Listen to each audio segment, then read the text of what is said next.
E vamos lá que tem informação. Cá estamos nós para falar sobre as peripécias dos bolsonaristas. Peripécias que dessa vez são internacionais.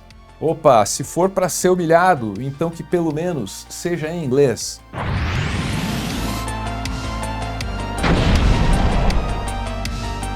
Estamos aqui para falar da participação do Paulo Figueiredo, um jornalista da extrema-direita brasileira, muito ligado e muito íntimo ao bolsonarismo, que esteve no Congresso dos Estados Unidos, participando de uma audiência.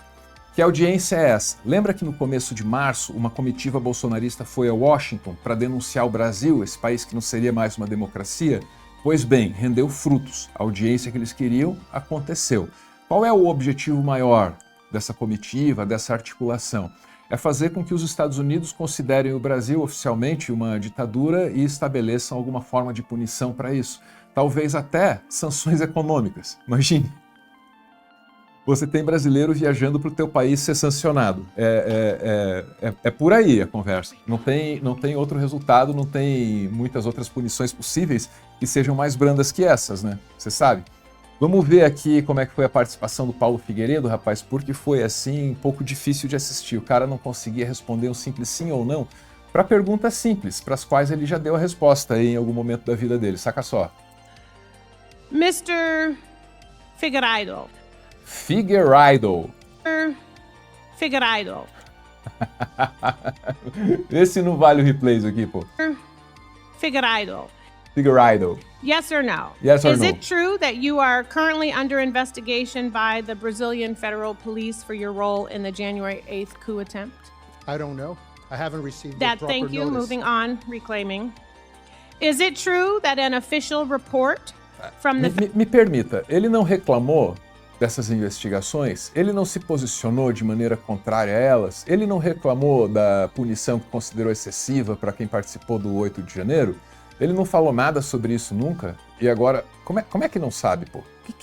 Que? Federal Né? Police provides evidence of your participation in a group created to, reclamou disso. quote, discredit the electoral process, plan the execution of a coup d'etat, and abolish the democratic rule of law? Same answer. You don't know. Okay.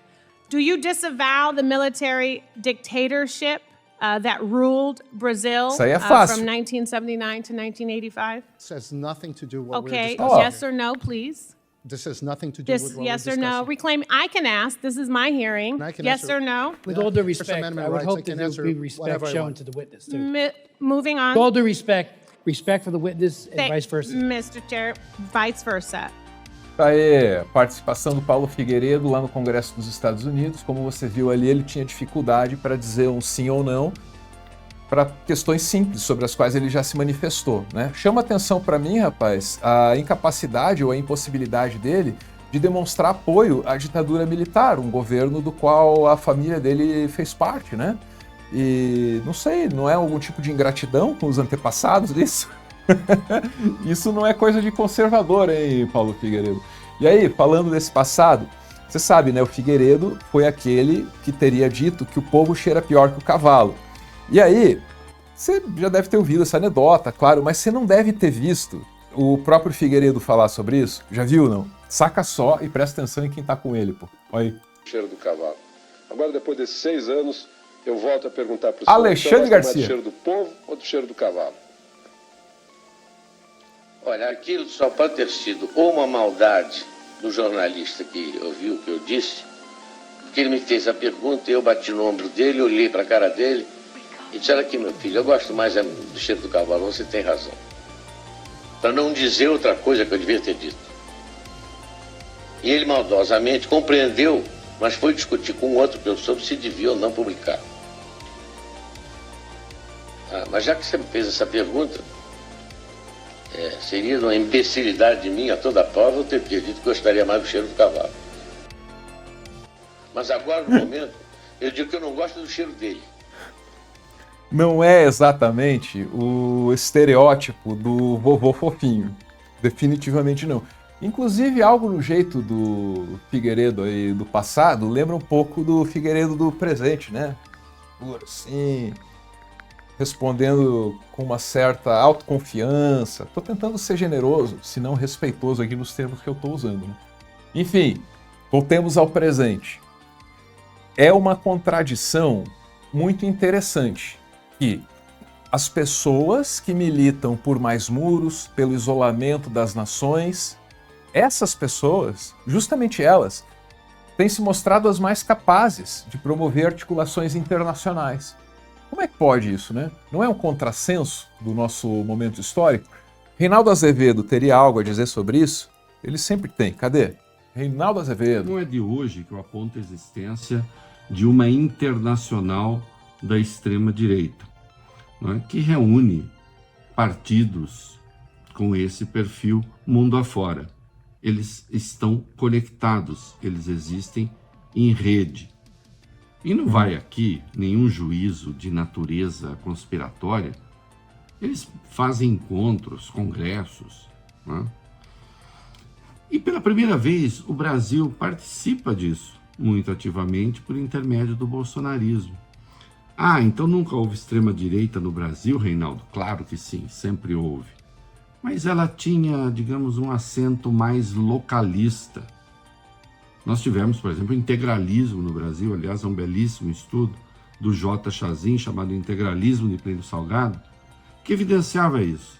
Sim, havia conexão com os vários fascismos europeus, mas também havia um acento nacional, né? O bolsonarismo não. Tem uma coisinha ou outra que diz respeito à realidade brasileira, mas essa agenda é uma agenda mundial. E neste momento, o Estado brasileiro, a democracia brasileira, estão sob ataque especulativo. E quem lidera esse processo é Elon Musk, o chefão do Twitter, entre outros empreendimentos, o multibilionário, que resolveu instrumentalizar aí um outro bate-pau disfarçado de jornalista para fazer acusações contra o Supremo Tribunal Federal, especialmente contra Alexandre. Aê, Reinaldo Azevedo falando aí sobre a Internacional Fascista. Será que dá para dar esse nome? O Eduardo Bolsonaro é uma figura muito importante nessas articulações. Tem se revelado muitíssimo importante, né? A gente viu ele liderando aquela comitiva que fez seu discurso no estacionamento, com aquele púlpito improvisado, né? Mas com um resultado que está ali e é inegável. Eu tenho mais um comentário aqui, rapaz. Vamos para a TVT. Você vai achar interessante isso aqui também. É da ocasião daquela visita que eu estou mencionando, do Eduardo aos Estados Unidos e tal, que resultou nessa audiência de agora. Cadê? Eles foram impedidos João Caio. pelo co-presidente da Comissão de Direitos Humanos lá dos Estados Unidos, um deputado democrata, que me pediu e falou que isso era uma papagaiada, que esses caras estavam fazendo coisa que não era certa. Lógico que tem apoio de alguns republicanos mais da extrema-direita, assim como Donald Trump e tudo mais. Mas é vergonhoso os deputados irem fazer um crime de lesa pátria, um crime de traição à pátria, e lá falar mal do país, sendo que isso não é verdade. Então eles tentam se articular, querendo se fazer de coitadinho e tudo mais. Chegar até a apresentar um documento que um deputado republicano, um documento que vai virar lei, projeto de lei, como se fosse para o Brasil, dizendo que vai ter sanções e tudo mais, mas é um documento que nem foi votado ainda, mas se referindo a Nicarágua. Tá aí. Então, brasileiro pedindo sanção para o Brasil no exterior. Essa é a notícia, não tem outro jeito de interpretar, né? Resta, no campo da opinião, defender se essas sanções são necessárias, são justas ou não, né? Não dá para dizer que não afetaria, não dá para dizer que não dificultaria a vida do Brasil. Quero encerrar convidando você para conferir o nosso novo canal, a TV Cringe, né? É lá que estão aparecendo esses vídeos mais trabalhados do Meteoro, roteirizados e tal. Tá aí, ó. O mais recente é sobre a Agenda 2030, uma conspiração que se embasa numa carta de intenções da ONU para dizer que o fim do mundo já tem data marcada. Ali a gente explica essa conspiração, faz assim alguma abordagem teórica, a teoria da conspiração, como é que elas se propagam, como é que elas se constroem, e claro, né, trata da verdadeira ameaça que existe como pano de fundo dessa discussão, a crise climática, né? E aí, ó, por fim, a arte de Key60, que enfeitou aqui a nossa cenografia no dia de hoje. Muito obrigado por ver esse vídeo até o final. Valeu!